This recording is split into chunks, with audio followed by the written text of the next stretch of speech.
पीछे, क्योंकि ये तो बैरागी बाबा है ना, इनको कोई मतलब नहीं है इनसे। और वो सब आगे आगे चलने लगी। धीरे धीरे जब आगे चलती है तो कहने लगी एक सखी, ए दो दशरथ के ढोटा। एक ने पूछा, सखी अपन सब इनके रूप में बावरे हो रहे हैं, ये तो बताओ ये है कहाँ के? उन्होंने कहा ये दशरथ जी के बेटा हैं। अरे बोले फिर यहाँ दशरथ जी के तो यहाँ निमंत्रण ही नहीं दिया, यहाँ कैसे आ गए? मुनि कौशिक मख के रखवारे। तो बोले वो जग में सिक्योरिटी गार्ड बनकर के आए हुए हैं। राम राम, इतने सुंदर सिक्योरिटी गार्ड, सुरक्षा कर्मचारी, अयोध्या के सुरक्षा कर्मचारी इतने। सखी एक बात बताऊं मन की? बोले बताओ। बोले मेरो मन तो ऐसो कहे कि सीता जी के साथ या को ब्याह हो जाए तो बढ़िया, पर ये है सिक्योरिटी गार्ड। दुखी हो गई सब स्त्री। पहले तो उनको आनंद आया, जब वो वहां से चले गए तब उनको सुध बैठी सोचने की। तब वो सोच रही है, बोले तो सिक्योरिटी गार्ड है, उन गार्डों के साथ में अपनी राजकुमारी का ब्याह हो जाएगा तो गड़बड़ हो जाएगी, फिर क्या करें? बोले अब मैं क्या बताऊं, गोर किशोर भेष बर काछे। वो पीछे पीछे चल रहा है ना, वो उनका छोटा भाई है। ओहो, बोले एक घर में से दो दो की नौकरी बोली इसमें सिक्योरिटी गार्ड में लगी हुई है क्या? बोले दोनों ही भाई है। अरे राम राम, दोनों ही इतने सुंदर हैं कि बल इनकी वर्णत छवि जह तय सब लोगू, और अवश्य देखिए देखने योगू, ये तो देखने योग्य हैं। बस अब तो एक बूढ़ी कहने लगी, आजकल तो चलता है सिक्योरिटी गार्ड है तो क्या है, होने दो, इससे क्या होगा? बोले कभी कभी ये ससुराल के बहाने यहाँ आते रहेंगे तो हम इनको देखते तो रहेंगे कम से कम। बोले भक्तवत्सल भगवान की सखी परंतुपन। फिर एक बहुत समझदार औरत थी, वो कहने लगी, अरे सखियों अपन मन के लड्डू फोड़ रही हैं, कोई बात नहीं, परमात्मा ऐसा भी कर दे, लेकिन मेरे को तो मन में एक डर लग रहा है। बोले क्या डर लग रहा है? बोले उस राजा ने संकल्प भी ऐसा किया है, निपुते ने, जो पूछो मत। बोले क्या हुआ? बोले इतना मोटा धनुष रख रखा है, ये इतने से है, धनुष की तो इतनी एक डांड के बराबर भी नहीं है। अब बताओ ये धनुष कैसे तोड़ेंगे? सीता जी की तुम कल्पना कर रही हो? हाँ। बोले ये बात तो हम भूल ही गए थे। तो बोले अब क्या करें?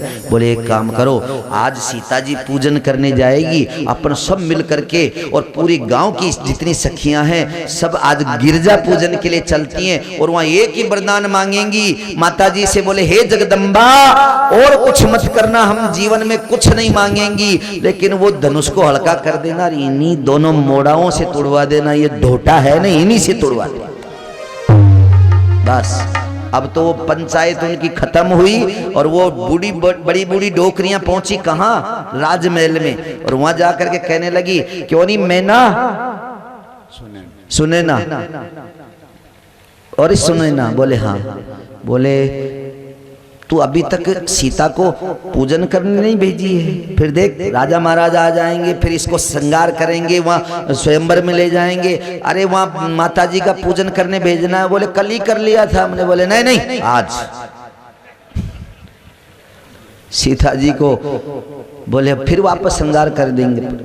फिर उन्होंने क्या, ए जी अम्बा पूजन चली जानकी संग सहेली, हम जोली रामा संग सहेली हम जोली, और सज सोलह श्रृंगार 3200 उबरन की टोली टोली। सज सोलह श्रृंगार 3200 उबरन की टोली टोली।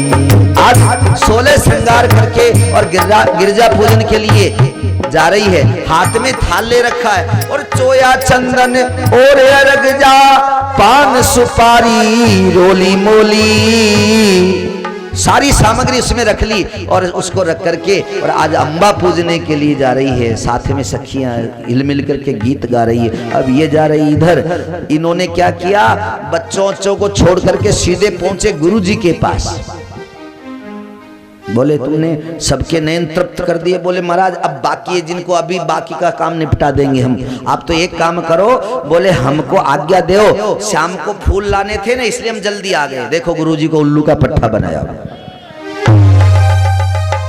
उनको ये सूचना मिल गई थी कि जानकी जी वहां पहुंच रही है, कहाँ, पुष्प वाटिका में। राम जी ने देखा यहाँ फिरने में क्या मतलब निकलेगा। उन्होंने कहा गुरुजी हम तो इसलिए जल्दी आ गए, शाम को आपके लिए फूल तोड़ के लाने हैं। हाँ बेटा जाओ फूल तोड़ के ले आओ। पहुंचे और दरवाजे पे जाकर के कहने लगे, बोले बाबा फूल चाहिए। तो कल तो उन्होंने फूल माली दे दिया, लेके आ गए फॉर्मेलिटी, क्योंकि उनके दिमाग में कुछ था ही नहीं। आज तो कीड़ा घुसा हुआ है। बोले हम तो अंदर ही जाएंगे, हम तोड़ के लाएंगे हमारे हाथ से। बोले तुम क्यों तोड़ोगे? बोले हमारे हाथ से ही पवित्र रहेंगे, तुम्हारे हाथ से पवित्र नहीं रहेंगे, इसलिए हमको ही घुसने दो। अब माली ने तो क्या किया, एक बार जब देखा तो वो तो विभोर हो गया। बोले अब क्या करूं, इनको मैं ना भी नहीं करूं, हाँ करता हूं तो गड़बड़ है। वो कहने लगे माली गण नेह में मगन वे और सुनावे बैन, और नाथ आप काहे निज पायन दुखा।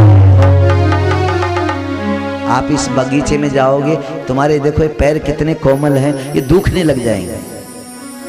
आप हमें आज्ञा दें, आयसु हमें जो होई वाटिका से बीन बीन, और सुंदर सुवास ते सुमन हम लाई हैं। आप आज्ञा दो तो अच्छे अच्छे फूल मैं ही ला करके दे दूंगा।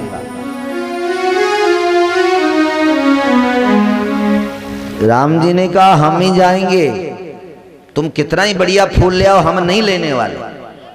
उन्होंने कहा तुम क्यों नहीं लेओगे? बोले हमने कहा ना गुरुजी हम हाथ धोकर के आए हैं, तुम यहाँ खड़े हो, नाक में अंगुली दे रहे हो, कभी ऐसे कुचल रहे हो, कोई पवित्र है तुम्हारे हाथ? कई अवगुण निकाल दिए। उन्होंने कहा हम देखो ऐसे हाथ लेकर के आए, हम तोड़ करके लाएंगे। माली ने कहा लाला यहाँ आओ, और उनके माथे पे हाथ रखा। धन्य है दीन बंधु दीनानाथ जो संसार के ऊपर हाथ रखता है, लेकिन माली का हाथ रखवा लिया उन्होंने अपने माथे पे। और धीरे से कहने लगे, बोले बेटा ऐसे ठोड़ी के हाथ लगा के, तेरा जो मुख कमल है ना ये इतना सुंदर है, जब तुम अंदर जाओगे तो जितनी कलियां खिली हुई है ना ये तेरे मुख को देख करके शर्मा जाएगी, और जितने फूल खिले हैं राम वो सब बंद हो जाएंगे, फिर तुम लेकर के क्या आओगे, इसलिए तुम यहीं खड़े रहो। बिंदु कवि आप या मुखार बिंद को दिखाई, और एक पुष्प पाखरी हूँ बाग में न पाई है। क्यों? बोले चंद्रमुख जान सकुचाई है प्रसून सब। चंद्रमुख जान सकुचाई है प्रसून सब, और रवि मुख जान के तुरंत जरी जाई है। रवि मुख जान के तुरंत जर जाई है। बोले महाराज लोग आपको कहते हैं रामचंद्र, तो अगर तुम चंद्रमुखी होकर के जाओगे तो जो फूल रात में कुमलाते हैं वो अभी दिन में ही कुमला जाएंगे, आधे फूल तो वैसे ही खत्म। बोले नहीं नहीं हम तो सूर्यवंश के बालक हैं, सूर्यवंश चंद्रमुखी काय को बनेंगे, हम तो सूर्यमुखी बनेंगे। तो बोले विधाता वो भी सुन लो, अगर सूर्यमुखी बने तो उसमें जो दिन में कुमलाते हैं वो फूल कुमला जाएंगे। बताओ तुम फूल कहां से तोड़ो? उन्होंने कहा, बोले नहीं बाबा आप हमारे ऊपर कृपा करो, हम देखो बिल्कुल हमारे मुंह के ऊपर भले कोई कपड़ा ढांक लेंगे लेकिन हम तोड़ेंगे फूल। उन्होंने कहा कौशल किशोर चित चोर बात साची कहें, और वाटिका के भीतर न आप जानी पाई है। रावरे मधुर मीठे बैन जाल फंदे फांसी, हम सुख चैन भरी रोजी न गवाई है। ये हमारी रोजी रोटी, मैं रक्षा करता हूं ना, इसलिए हमारी रोजी रोटी है। बोले तुम्हारी रोजी रोटी कैसे चली जाएगी? महाराज कहते ही शर्म आती है। बोले कहो, निसंकोच कहो। मैंने सुना है तुम्हारे पैर लगने से एक पत्थर की शिला भी स्त्री बन गई। बोले हाँ बन तो गई थी, पांव को छुअत ही आकाश में उड़ी शिला। पांव छूने से तो इतनी चमत्कार हो गया कि शिला आकाश में उड़ गई, और तुम कहते हो हम हाथ से तोड़ने जाएंगे। तो बोले दादा हाथ के छुअत ही वृक्ष उड़ जाएंगे, हाथ के छुअत तो वृक्ष उड़ जाएंगे। और तुम जब तक बाग में से निकलोगे ना, जब तक तो मैदान प्लेटफार्म साफ, और जब सभी पेट टूट जाएंगे, उड़ उड़ करके सब चले जाएंगे स्त्री बन बन करके, तो फिर मेरे बाल बच्चों के लिए तनख्वाह कौन देगा, रोटी कौन देगा, मेरी रोजी रोटी चली जाएगी। इसलिए महाराज मैं कभी नहीं जाने दूं आपको। और उन्होंने कहा नहीं, न तो मैं लक्ष्मण है ना मेरे साथ, मेरे में तो बीमारी है सब। बोले हाँ, तो मैं इससे तुड़वा लूंगा, मेरे पास अल्टरनेट है। उन्होंने कहा इससे तुड़वाओगे? बोले हाँ। तो बोले सुनो, लक्ष्मण जी का हाथ पकड़ के उसकी अंगुलियों को दिखाने लगे राम जी को, कैसे तोड़ेंगे ये फूल, ये फूलों को कैसे तोड़ेंगे? बोले क्यों? पंखुड़ी अंगुरिन गड़ जाएगी। इनके हाथ तुमने देखे कितने कोमल है? बोले कोमल? हाँ। बोले हमारे यहाँ के फूल की पंखुड़ियां इतनी कठोर है कि वो इस अंगुलियों में चुभ जाएगी तो तुमको नानी याद आ जाएगी, इसलिए इनको भी यहीं रहने दे। उन्होंने कहा नहीं, हम तो जाएंगे जरूर, इस चीज को हम रुक नहीं सकते। उन्होंने कहा कि ठीक है, जिद कर रहे हो तो प्रभु एक काम करना। बोले क्या? बोले अगर वृक्ष उड़ जावे न तो तुम मेरे भी एक लात लगा देना, ताकि मैं भी चला जाऊं, और अगर वृक्ष रह जाए प्रेम से तुम फूलों को लेकर के चले जाना। और बड़े आनंद के साथ में अंदर प्रवेश कर गए। जब अंदर प्रवेश किए तो वहां बड़ी विकट स्थिति है।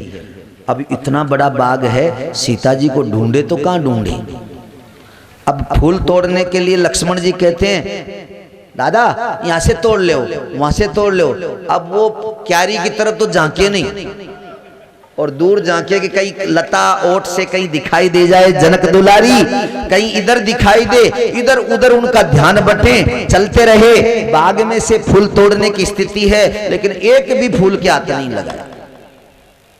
लक्ष्मण जी, अब लक्ष्मण जी भी थोड़ी मर्यादा रखते हैं, मन में सोच तो रहे हैं कि दादा फूल तोड़ने तो आए हैं, लेकिन फूल नहीं तोड़ रहे हैं, ये तो इधर उधर भटक रहे हैं, चक्कर क्या। उन्होंने पूछा बोले भैया फूल क्यों नहीं तोड़ते हैं? बोले कोई फूल मिले तो।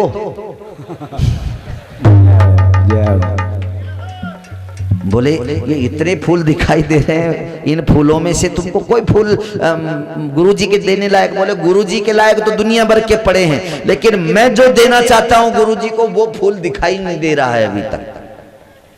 ठीक है ढूंढो। अब इधर इनको ढूंढने दो थोड़ा, क्योंकि सीता जी कोई इतनी सस्ती थोड़ी है हमारी, जो ये ऐसे रोते फिर रहे हैं बाग में, उनको वैसे ही मिल जाए। थोड़ी इनको घूमने दो, पसीने तो आने दो इनको। तब तक हम चलते हैं जनक दुलारी के पास में, जहां सखियों के साथ वो आई है। वो आई और आकर के उसने सरोवर में स्नान किया, स्नान करके फिर गई भवानी के मंदिर में चली गई, और वहां जाकर के जानते हो क्या करे? पूजा की ने अधिक अनुराधा और निज अनुरूप सुभग बर मांगा। शब्दों पे ध्यान दो, निज अनुरूप।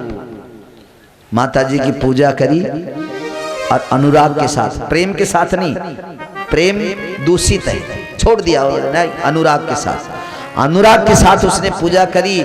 धूप दीप नैवेद्य चावल तुलसी सब कुछ चढ़ा दिया, पूजा बड़े प्रेम से कर ली। और उसके बाद में अब आज पूजा में अनुराग से तो कर रही, लेकिन ध्यान नहीं है पूजा, क्योंकि उन सखियों ने उसके कान में इतना भर दिया।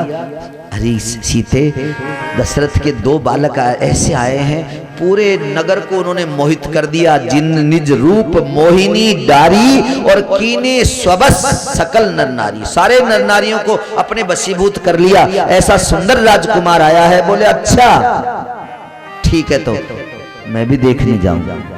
और वो देखने के लिए उतावली हो रही है, पूजा में मन नहीं लग रहा है, उल्टे सीधे धूप देनी है वहां पानी छिड़क दिया, भोग लगाना है वहां धागा लच्छा बांध दिया, सब कुछ उल्टे सीधे पूजा की। मनी मन में पार्वती जी को हंसी आ रही है, बोले देखो ये पगली को आज पूजा के भी सुध नहीं। और जब वापस आई तो उसने सखियों से पूछा, बताओ तुमने देखे हैं ना उनको? बोले हाँ। पर बोले यहाँ पुष्प वाटिका में वो मिलेंगे कहाँ हमको? उन्होंने कहा मुझे तो ऐसा लगता है उनको जहाँ याद करो वहीं आ जाता है। सच्चे प्रेम में ताकत होती है कि वो अपने प्रेमी को वहीं बुला लेता है। अब तुम्हारे अंदर थोड़ा भाव है तो हो सकता है यहीं आ जाएगा, तुम्हारे प्रेम को परखो। ठीक है, निकली और बाहर निकल करके और उसने जो है तत्काल इधर उधर देखा, कहीं नहीं दिखाई दिए। तो कहीं पेड़ भी हिलते नहीं दिखाई दिए, कोई लताएं भी नहीं हिल रही है कि वहीं घूम रहे हो।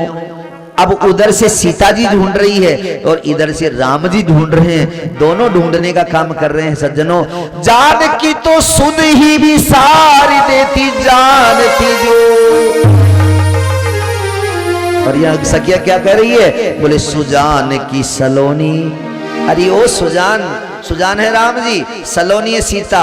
अरे ओ सुजान की सलोनी, छठा ग्राहक है जान की। ये जान की ग्राहक किसकी बनी हुई आज?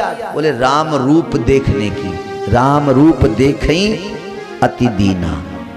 आज उसमें दीनता आई, और दीनता आते क्या होता है, जब सामने से जब थोड़ा सा आगे बढ़ी तो कहने लगी मेरे तो पैर दुखने लगे, सखी तू थोड़ा ढूंढ ले इस बाग में कहाँ है। एक सखी को भेजा, और एक सखी को भेजा तो एक सखी धीरे धीरे उछलते उछलते उचक झिझक करते करते और वो थोड़ी आगे बढ़ी। थोड़ा सा एक झुरमुट था, उसमें से ऐसे करके उसने देखा। देखते ही तो सामने राम जी के मुंह के ऊपर दृष्टि पड़ी। अब ये जो सखी थी ना, इसने जो ही राम जी को देखा, और जैसे कई लोग बेहोश हो जाते, कोमा में चले जाते हैं, सखी तो वहीं के वहीं खड़ी रह गई। अब न तो हिले न डुले, कुछ नहीं, मूर्ति की तरह, मूर्ति मंत तपस्या जैसी ऐसी खड़ी हो गई। जब वो लौट के बहुत देर तक नहीं आई तो दूसरी सखी को भेजा, उसने जाकर के और देखा। बोले तो मूर्ति बनी खड़ी है। उसने पकड़ के हिलाया, बोले क्या हुआ? तब उसकी रूप समाधि टूटी। उसने कहा सखी क्या बताऊं, अब मत पूछे, मेरे हृदय का हाल मत पूछे। बोले क्या हुआ? बोले इस एक काला काला आया था, उस काले काले ने मुझे डस लिया, उसकी रूप माधुरी ने मुझे डस लिया है। अब उस काले का जहर मेरे ऊपर चढ़ गया है। तो बोले वो जहर चढ़ा, उसकी सुध नहीं रही मुझे। तो बोले अब तो बस मेरे को पकड़ के ले चलो तो ही चलूं। पकड़ करके उसको लाए और ला करके उसको कहने लगे, प्राण की हरण हारी मूर्ति बिलो की हाय। अरे सीता उसको मत देखना। क्यों? बोले उसको तो वही देखो जिसको मरना है। काहे? बोले प्राण की हरण हारी मूर्ति बिलो की हाय, और पल में ही राय गई हालत प्रमाण की, और मान की न शान की रही, और राह गई प्रेमीन के जान की। बोले उसको देख लोगी तो क्या होगा? बोले न तो तुम मान की रहेगी न शान की रहेगी, यानी सारी मान मर्यादा चली जाएगी। कपड़े भी शरीर के माथे के ऊपर ढकेगी तो ढकेगी नहीं, उगड़ जाएगी चुनरी, तो तुझे ओढ़ने का भी जो है भान नहीं रहेगा। इसलिए उसको मत देखो। क्यों? तब तो मुझे जरूर दिखाओ, अगर ऐसे ही है तो मुझे जरूर दिखाओ। अरे बोले पगली एक काम कर, मेरी आंखें फाड़ करके कहीं उसकी मूर्ति इसमें फंसी हुई होगी तो देख ले। सीता जी ने उसकी आंखों को ऐसे करके देखा। बोले इसमें तो काजल ही काजल दिखाई देता है। बोले काजल तो मैंने आज डाला ही नहीं था। फिर बोले तेरी आंखें में काजल कैसे? अरे बोले उस श्याम की मूर्ति जब देखी तो उसी की श्यामता मेरी आंखों में समा गई, और सखी मैंने उसी का तो रूप का काजल डाला है, वही काजल मेरी आंखों में बसा हुआ है। अच्छा, उसका असर यहां तक हो गया? बोले हाँ। तो फिर ठीक है, मैं जाती हूँ तुम यहीं रहो। अब जानकी जी जा रही है, तो जब जानकी जी जा रही तो उसको क्यारियों में दोहरों के ऊपर चलना नहीं आता है, तो वो एक पैर रखती है फिर फिसल जाता है। ऐसे उसकी कमर में जो कनकती बोलते हो ना आप लोग, वो बज उठी। पहले करगनी बजे, फिर उसकी पायल बजे, और जब वो बैलेंस बनाने के लिए, संतुलन बनाने के लिए हाथ को ऐसे करे तो सारी चूड़ियां यहाँ से खड़क करके नीचे आ जावे। तो कंकनी किंकिनी नूपुर धुनी सुनी, इतनी